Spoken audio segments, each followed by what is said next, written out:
Test. So yeah, looks like I'm good. Okay. I'm Phil Wyman, and this is the Wild Theology podcast, where the world, the humans in it, and God are all wilder than we've been told. That's your intro? So, you'll get philosophy and theology and crazy stories that come from 30 years of pastoring. Boring. 20 years of festival work. Whatever. And the mud and blood of wrestling with the living in spaces angels fear to tread. Ooh, trying to sound interesting, are we? Oh. Yeah, you think you got something to say? Yes. Yeah, that's the problem, dimwit. Look, I'm a lot smarter than you think. Yeah, you tightened your shoes this morning. Whatever. We're Phil Wyman, and this is Wild Theology, where you get to argue with your own ideas. And lose. That's the point. If you would like to support this podcast, you can do so by going to patreon.com/Phil Wyman. So I've come out today for this Wild Theology podcast to check out a couple stores to see what it's like with people stockpiling. Are they doing it here in Long Beach, California? And hopefully I'll be able to talk to a couple people and see what they think about this whole thing. So I've chosen two stores that I thought would be likely that I'd find people buying a lot. One is Food for Less here in Long Beach, and the other is one of the Walmarts, a super Walmart.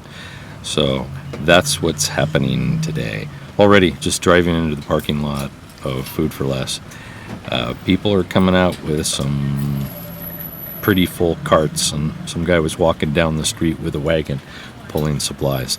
So anyway, this is the COVID-19 episode. Okay, well, here I am at Food for Less. I haven't even walked up to the doors yet, and it kind of looks like there's a line. Let's go check it out.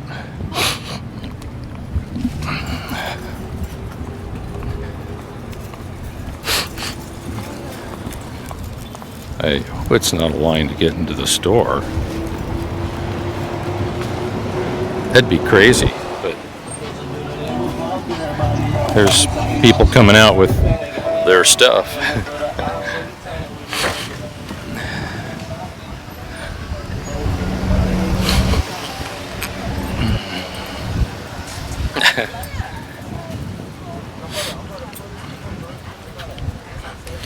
Wow, is this a line to get in? Yes, sir. Serious. Are you coming to stockpile anything? Yeah. I hope you don't need toilet paper.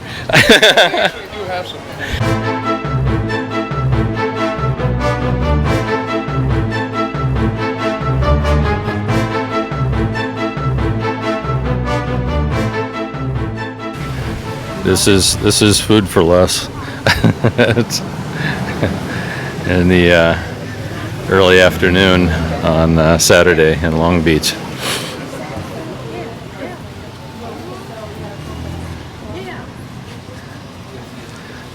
So it's not terribly crowded in there. They're just letting so many people in at a time to keep it from going crazy, or what? I don't know. Those guys point out that people going in and out. Right.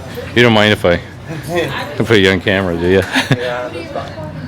I do a blog, and I'm just a video blog. Yeah. So it's not live.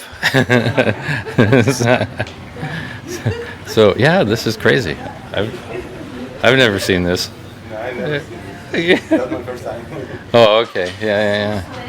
But for the grocery stores, I can't remember a time when I've seen a line and only letting so many people in. I'm hoping to be able to talk to the guards in there and find out why they're doing it. It must be so there's not a fight in the toilet paper section.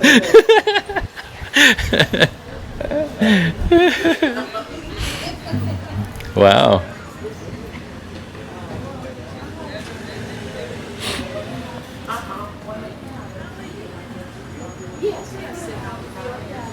So have they just been, as people come out, they let other people in? Is that what they're doing? Yeah.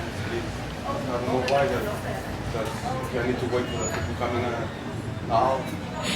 Some people coming in. Yeah, it does. How many people go out? This is the people that coming in. It doesn't look terribly crowded inside there. No, there's no.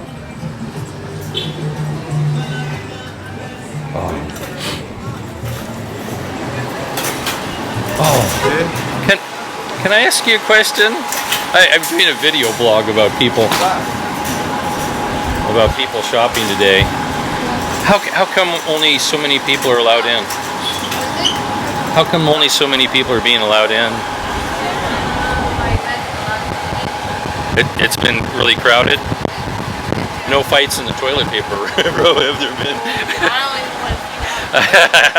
Thanks. So, as you can see now, I'm across town at a Walmart. And this is a Walmart I often stop at to pick up supplies.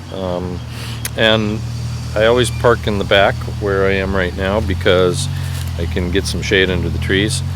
But usually I'm one of only a couple cars parked out here. So there are more people than usual, it looks like. But as you can see behind me over here, the parking lot's not completely packed.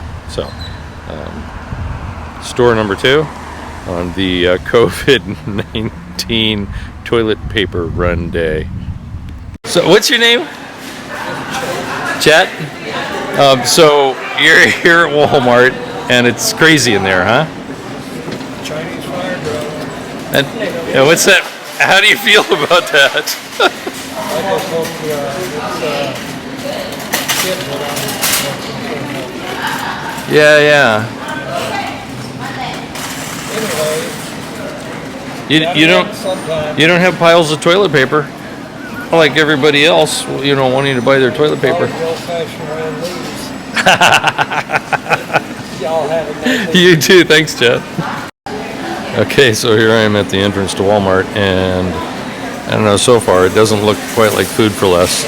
There are vegetables to be had here, but it is a little more crowded than usual, and as you could tell by Chet's response, well, people like the avocados apparently. Oh, and yes, it is looking like the shelves are a little bare in the Walmart. The bananas are gone, the onions, and I guess if you want some melons, you're okay. And the vegetable section is looking pretty picked through. So here we are at Walmart in Long Beach, and just as You can't record in the store.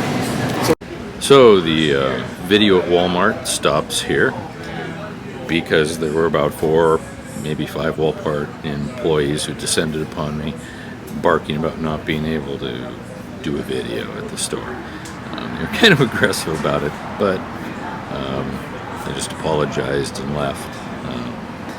Then I went to a couple of Ralph's supermarkets. You'll see some of the indoor quick videos of empty shelves that I discovered there. One of the workers at Ralph's stated that on Wednesday, before any of the president's announcements, they were already out of toilet paper. That on Wednesday, the panic buying started, and by Thursday they were out of toilet paper. And one of the Ralph shoppers made the comment of the day. He said, "Well, at least they have beer." Then I went to a little brewery pub right around the corner from where I'm living, and Tanya, who was one of the patrons there, had done a little hopping around from pub to pub, and said that the pubs were all full on that Saturday afternoon. When she went shopping, the only thing she could find was that she wanted that would last any amount of time was frozen pizza, and that was pretty picked through, so it was even slim pickings in the frozen pizza.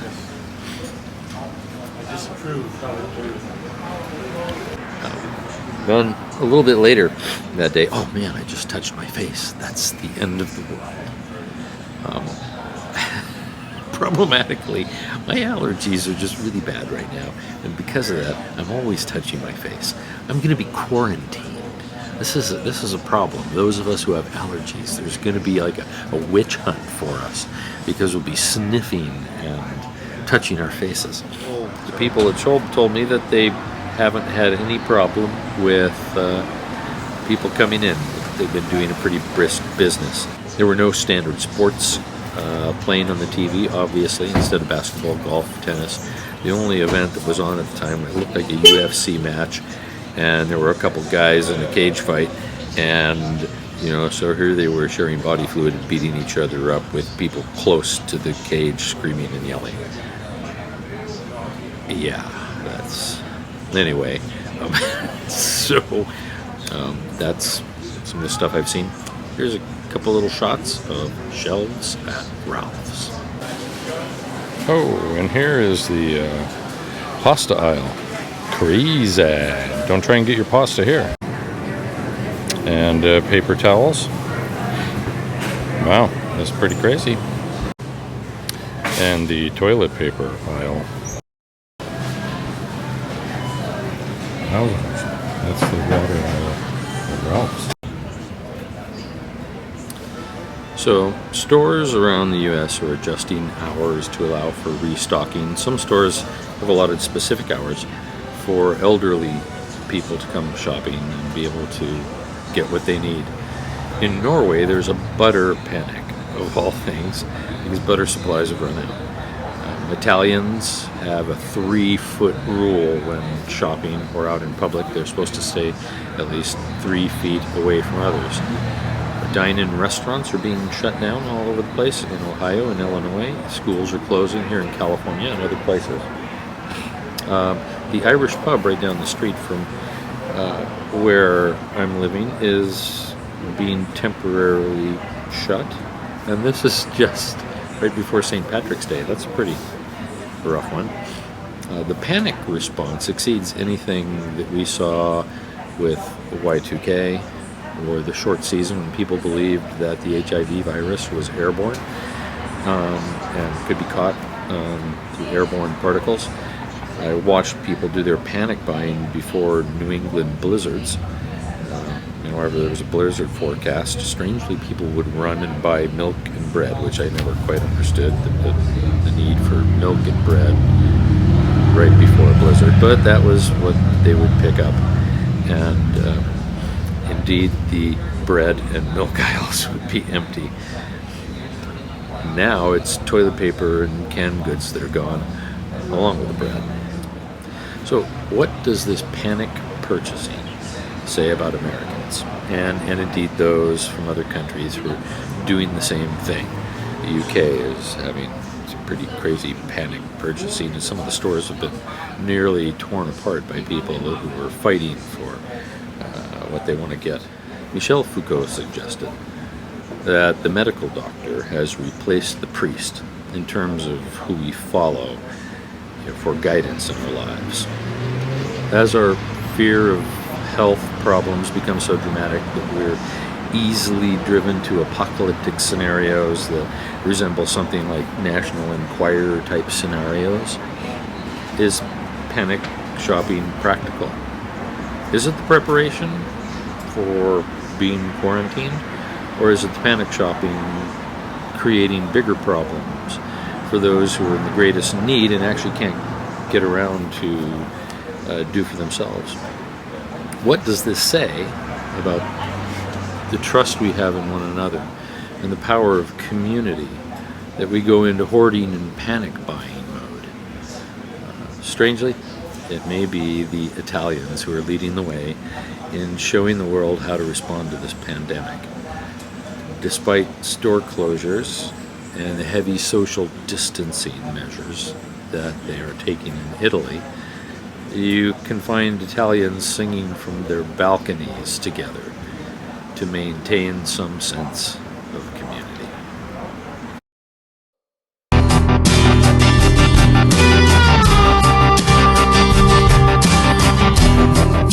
Thank you to my patrons who help make these missional travels and these podcasts possible. Without you, I couldn't do it. God bless you. If you'd like to support this project, you can do so here on Patreon for as little as $1 a release. And at the most, that's $4 a month. Why on earth would anybody want to support us? But I think we're pretty cool, and maybe some people believe in what we're doing. Oh, come on, you believe that? Yeah. Don't you ever think you're just a little too weird for the average person? Yeah, sometimes.